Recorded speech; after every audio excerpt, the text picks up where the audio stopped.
d'une copropriété, avec notamment dans le cadre du dispositif MaPrimeRénov', avec du photovoltaïque et une intervention globale en rénovation énergétique, 45 logements des années 53. Et donc on accueille Mathieu Curing et Jean-Philippe Rancien qui vont se présenter et qui ont 20 minutes pour nous livrer leur retour d'expérience. Et on prendra ensuite des questions. C'est à vous. Je vous laisse la zapette, faites juste attention à la pluie de protection, que les piles ne tombent pas. Comment vous introduisez? Oui, il faut que j'appuie sur quelqu'un. Bonjour, Jean-Philippe Rancien, je suis le syndic Centrale Immobilière de Gestion. Donc on est le syndic de la copropriété du 30 bis et 32 rue Paul Sisley qui fait l'objet de cette présentation. Donc cette copropriété est une copropriété des années 60 qui avait soulevé des problèmes énergétiques par les copropriétaires et par les locataires aussi. Donc la première démarche qui a été faite, c'est qu'elle rentrait pile dans la cible d'Ecorénov. Donc avec l'appui du conseil syndical, on a consulté l'ALEC. L'ALEC a rédigé une note d'opportunité qui indiquait qu'effectivement la copropriété avait de gros efforts à faire sur la rénovation énergétique. Ensuite, on a donc en Assemblée Générale fait voter un audit énergétique. L'audit énergétique nous a permis de voir la classification de la copropriété, les différents scénarios qui pourraient lui permettre d'améliorer ses performances énergétiques avec les subventions qui pourraient être mobilisées pour cette copropriété en fonction des travaux qui allaient être votés.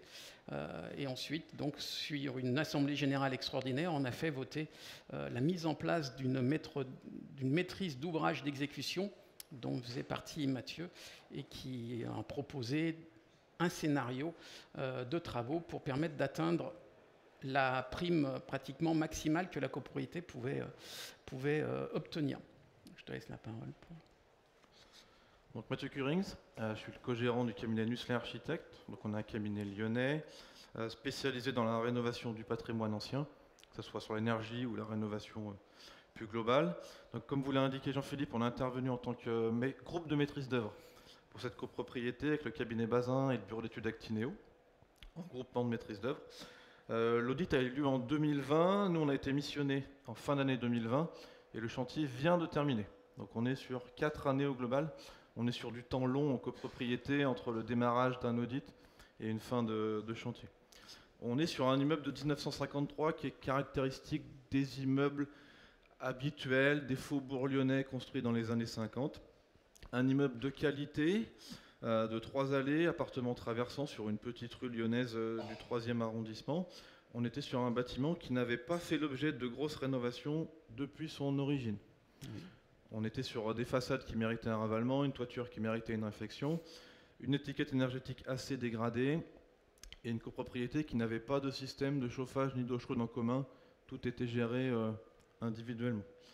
Donc nous, on a travaillé sur un projet global avec l'aide du conseil syndical sur une année et demie pour monter un projet avec l'aide de l'ALEC, donc l'Agence locale d'énergie et du climat, qui est le moteur, on va dire, sur la métropole de Lyon pour tous ces dossiers, pour arriver à un projet sur lequel, sans changer les fenêtres, sans travailler sur le chauffage, sans travailler sur la production d'eau chaude, qui était gérée individuellement par les copropriétaires, arriver à l'atteinte des moins 35% et déclencher les aides nationales MaPrimeRénov' copropriété. Donc ça a été assez ambitieux, et la dernière ambition a été d'installer des panneaux photovoltaïques sur la toiture. C'est le petit plus qui a permis de franchir le seuil de ces moins 35%, avec la particularité qu'on est sur un immeuble à charpente traditionnelle, couverture tuile, où c'est beaucoup plus complexe d'intégrer du panneau photovoltaïque sur des dimensions assez importantes que sur une toiture terrasse traditionnelle. Le conseil syndical et le syndic nous ont fait confiance sur cette complexité technique supérieure, avec à l'appui en face les subventions qui allaient avec. Autre particularité de la résidence, elle était considérée par l'ANA comme copropriété fragile, donc avec une comptabilité qui pouvait présenter quelques défauts 2 années avant le chantier, et qui a permis un taux de subvention plus élevé qu'habituel. On est à 45% quasiment de taux de subvention. 44, oui. Ouais. Globalement, c'est un projet d'1 million d'euros sur lequel il y a 150 000 euros de subventions collectives. Dans le détail des travaux, comme je vous l'expliquais, pas de travaux sur le chauffage, l'eau chaude ou les fenêtres. La copropriété a souhaité que ça reste des travaux individuels. On a travaillé sur tout le reste. Pour les façades, on était sur un bâtiment de qualité, c'est-à-dire un bâtiment standard, habituel des années 50, mais qui avait une expression de façade qui lui était propre, cohérente avec le quartier. Donc on a retravaillé avec l'architecte conseil de la ville de Lyon et les équipes en interne à l'atelier pour retrouver une façade 100% isolée, du pied de façade jusqu'au dernier étage, mais en conservant une qualité d'écriture architecturale en adéquation avec l'immeuble. C'est un immeuble qui est en béton de mâche-fer, en béton de pouzzolane, donc les bétons spécifiques utilisés dans les années 50 en provenance de la Loire. Et puis donc un isolant entièrement en laine de roche, pas d'usage de matériaux type polystyrène sur cet immeuble, soit sous enduit, soit sous bardage, avec quelques spécificités pour recréer du dessin sur ces façades, une protection des soubassements spécifiques, et puis ensuite l'installation de ces panneaux photovoltaïques, si vous voulez revenir. Oui, alors les panneaux photovoltaïques étaient une idée depuis le départ.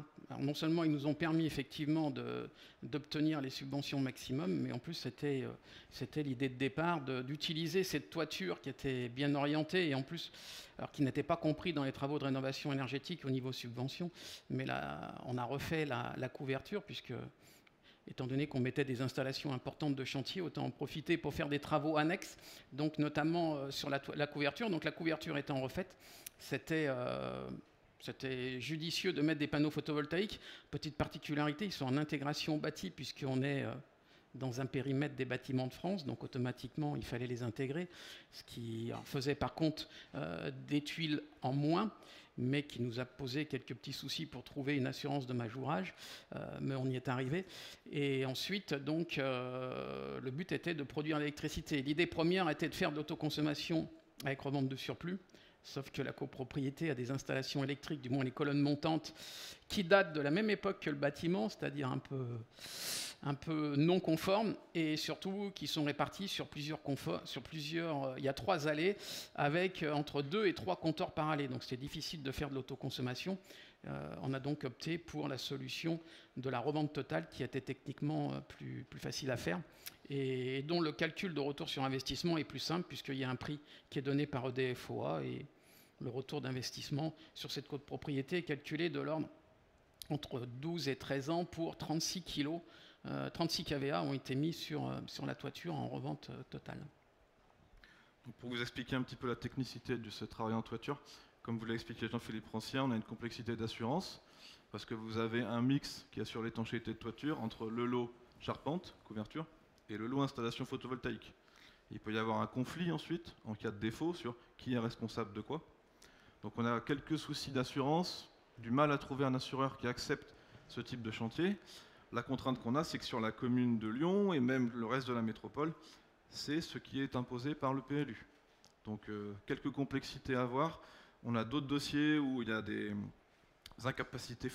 incompatibilités techniques totales pour faire du panneau photovoltaïque intégré. Donc on obtient des dérogations, mais ça devient des sujets complexes. Ce projet est exemplaire dans ce cas-là parce que, comme je vous l'expliquais, une toiture traditionnelle des années 60-70, toiture plate, on n'a pas tous ces soucis.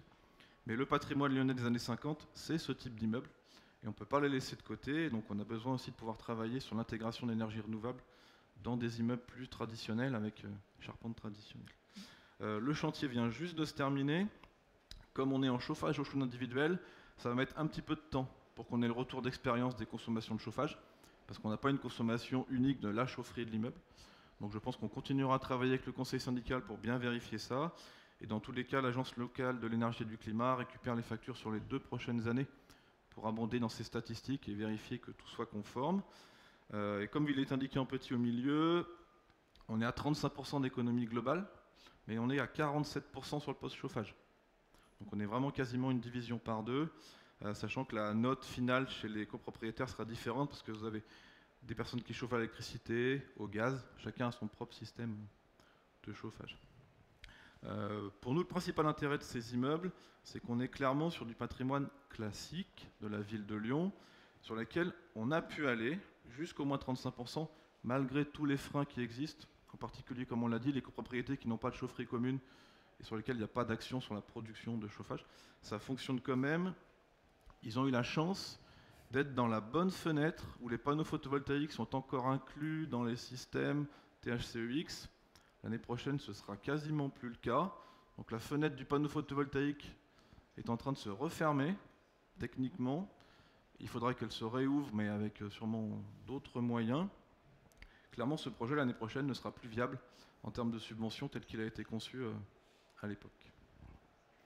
Alors, pour les subventions, effectivement, alors, le terme copropriété fragile est un petit peu chanceux pour cette copropriété, puisqu'il se base sur l'annexe 1 qu'on envoie avec les répartitions de charges. Et cette année-là, qui servait de référence, la copropriété avait beaucoup de travaux exceptionnels, et donc on s'est retrouvé avec un budget qui était dépassé, ce qui leur a permis, sur la seule, quasiment sur 10 ans, la seule fois où il y avait un écart de plus de 10%, c'était cette année-là. Et donc, ils ont pu bénéficier de la copropriété fragile, mais en sachant que s'il n'y avait pas été copropriété fragile, on aurait eu les C2E, donc l'un dans l'autre, ça aurait été à peu près équivalent. Et donc, ça a été un élément important. Alors, le photovoltaïque, même s'il nous a surtout permis d'obtenir aussi les 35%, mais si on ne les a pas eu, on va dire que la rentabilité économique du photovoltaïque n'a pas forcément besoin de la subvention pour la trouver, puisqu'elle procure un produit avec la revente de l'électricité ou l'autoconsommation. Donc ça, c'était pas trop le souci. Et tout ceci a été financé, puisque vous voyez que c'était quand même un gros montant, 1 052 871. Pour vous donner un ordre d'idée, ça faisait 25 000 € à peu près par copropriétaire. Hein. Hors subvention, 25 000 € par copropriétaire. Là-dessus, il y a 44% d'aides qui sont cumulables avec les aides individuelles pour les propriétaires occupants. Donc MaPrimeRénov', aide individuelle. Pour les retraités, ils ont aussi possibilité de les caisses de retraite et les propriétaires bailleurs qui ont fait du déficit foncier. Donc, et tout ceci a été financé en grande partie avec ce qu'on appelle les prêts collectifs. Donc un prêt collectif à taux 0% et des prêts collectifs complémentaires qui permettent à tous les copropriétaires, bailleurs ou pas, il suffit d'être propriétaire, de pouvoir donc adhérer à ces prêts sur lesquels il n'y a aucune solidarité entre les copropriétaires. Et surtout, ce qui est intéressant, c'est que la banque ne demande aucun document de solvabilité. Il suffit d'être copropriétaire, il n'y a pas d'assurance décès invalidité, il n'y a pas de questionnaire de santé donc, qui va avec, on ne demande pas de fiche de paye, on est copropriétaire, on adhère, mais il y a un système de caution qui fait que les copropriétaires ne sont pas solidaires entre eux. Le seul exclusion qu'il pourrait y avoir, c'est si éventuellement un copropriétaire est interdit bancaire. C'est la seule chose qu'il pourrait faire, qui ne peut pas y adhérer. Et donc quasiment tous les copropriétaires ont pour les travaux, donc pour financer ces 25 000 €, parce que les subventions, il faut bien savoir qu'ils les versent après réalisation des travaux. Donc il faut d'abord payer les 25 000 €, puis après on reçoit les subventions. Et donc ont été financés par ces prêts collectifs. Et les copropriétaires, donc quand ils toucheront d'ici, on pense, 3 mois, à peu près 3 mois, puisque les travaux seront réceptionnés d'ici une quinzaine de jours. Quand ils toucheront les subventions, ils pourront rembourser par anticipation le prêt qui n'est pas le prêt à 0%, parce qu'il n'y a aucun intérêt de rembourser le prêt à 0%, puisqu'il n'y a pas d'intérêt, il n'y a pas d'assurance dessus.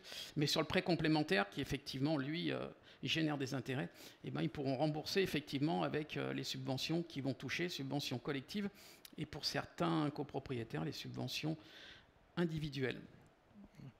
Peut-être pour conclure, vous rappelez, comme on vous l'expliquait depuis le début, projet en copropriété, long processus de décision, hein, parce que c'est une copropriété qui se met d'accord sur un projet petit à petit. Ils sont allés dans la bonne année, ils étaient copropriété fragile, les panneaux photovoltaïques amenaient droit à des subventions, donc tout s'est bien fait pour ce dossier. Et aujourd'hui, on est très fiers de ce chantier terminé. Comme je vous l'ai dit, pour un immeuble classique lyonnais, mais qui fait partie du patrimoine multiple de ces immeubles de ce type sur la commune de Lyon. Oui, il faut inciter les copropriétés. Nous, on en a plusieurs qui sont lancés dans ce domaine-là. Les copropriétés ont des aides. C'est vrai que ça ne peut pas se faire sans l'incitation du syndic et une volonté du conseil syndical, parce que c'est eux qui décident, hein, c'est les copropriétaires. Mais actuellement, même si effectivement, le photovoltaïque est un petit peu moins intéressant, mais il y a quand même le reste, les subventions collectives, à partir du moment où on atteint 35%, sont quand même très importantes. Et je pense que, en tout cas, nous, en tant que syndic et membres de l'UNIS, on considère que c'est vraiment le moment de le faire, parce qu'on suppose qu'actuellement, il y a des aides, et donc on suppose que d'ici quelques temps, après les aides, en général, il vient les sanctions quand on ne le fait pas, puisque tous les bâtiments qui sont maintenant, le DPE collectif est obligatoire pour toutes les copropriétés dont le permis de construire est antérieur au 1er janvier 2013. Et toutes les copropriétés qui sont classées F ou G n'ont plus le choix. Donc combien de temps vont durer les subventions, on ne sait pas trop, mais donc ils ont tout intérêt à le faire maintenant. Celle-ci était le premier, c'est vrai que c'est un bon exemple, et On espère qu'il y en aura d'autres qui vont suivre. Tous les deux, belle réhabilitation, ça fait rêver. J'ai envie de vous inviter dans ma copro pour faire aboutir les choses. Mais il y a quand même ce seuil de 35%, enfin vous faites bien de le signaler, c'est que les subventions, elles sont conséquentes et permettent d'arriver à un équilibre économique pour les propriétaires quand on arrive à ce moins 35%, ce qui n'est pas le cas dans toutes les... Enfin, très clairement, quand on est déjà en logement, quand on est déjà en chauffage individuel et que c'est compliqué de venir isoler par l'extérieur, les moins 35, ils sont très compliqués. Ils sont compliqués à atteindre. Mais à savoir qu'on a le droit de faire aussi des travaux privatifs d'intérêt collectif. Bien sûr. Donc, des fois, on peut tricher. Enfin, on ne peut pas tricher, mais on peut jouer sur d'autres postes pour obtenir les 35%, même quand on a des difficultés sur l'isolation par l'extérieur. Je crois que je vais vous inviter à ma prochaine réunion de copro. Est-ce que vous avez des questions? Parce que je ne vais pas faire le débat toute seule avec nos deux intervenants. On a un petit peu de temps cette fois-ci. Donc s'il y a des questions dans la salle, monsieur, allez-y. Et je rappelle encore une fois, n'hésitez pas à vous présenter, qu'on sache à qui on a affaire. Bonjour, moi je travaille à la ville de Lyon en tant que responsable des bâtiments des salles municipales, mais j'ai aussi une double casquette puisque j'habite dans une copropriété. Et moi je voulais savoir si effectivement vous avez eu un accompagnement financier, parce que du coup toutes les démarches pour obtenir les aides, pour accompagner les copropriétaires, parce que chaque copropriétaire est différent. Il y a des copropriétaires retraités qui ont droit à des aides, des qui sont plus aisés qui ont moins d'aides. Enfin, tout ça, c'est une ingénierie financière. Est-ce qu'il y a même un accompagnement de ce côté-là pour justement récupérer les subventions, pour que chacun soit rémunéré, enfin, chacun récupère sa part, on va dire, des subventions. Enfin, je pense que c'est assez lourd. Oui, alors il y a d'abord eu les subventions collectives sur l'audit énergétique, donc une subvention qui est versée par la métropole de Lyon, Ecorénov. Il y a eu une subvention ensuite sur la partie maîtrise d'ouvrage, avant de faire voter les travaux. Et ensuite, une fois que les travaux sont lancés, c'est la SOLIA qui prend le relais, c'est-à-dire qu'il y a une enquête socio-économique qui est obligatoire.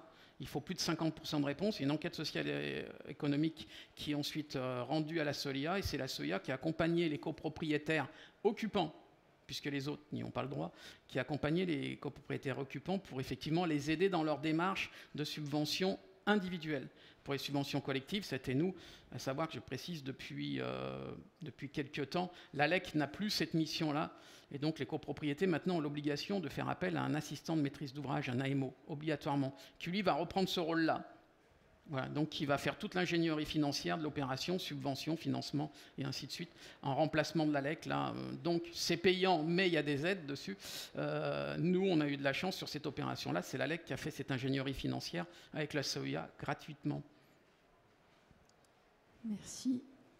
On a une question devant pour faire passer le micro. Le micro arrive.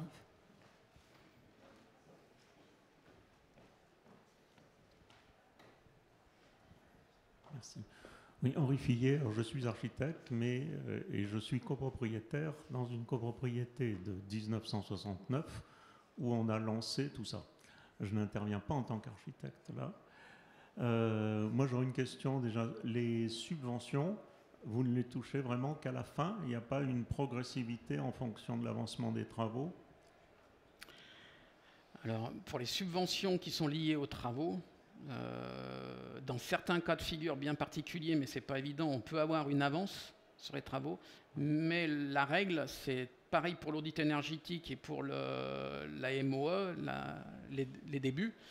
Il faut toujours avancer, il faut toujours payer les factures, et après on peut avoir les subventions. Donc là, dans les travaux, en l'occurrence pour cette copropriété, ils ont fait l'intégralité de l'avance. Les subventions seront touchées à la fin, mais il y a quand même le prêt qui existe, et sachez qu'il y a un organisme, donc il n'y a que 2 organismes qui font les prêts collectifs, et notamment il y en a un qui fait spécifiquement ce qu'on appelle un prêt relais, c'est-à-dire qu'il ne fait un financement que sur la partie subvention. Et il s'agit de la caisse d'épargne.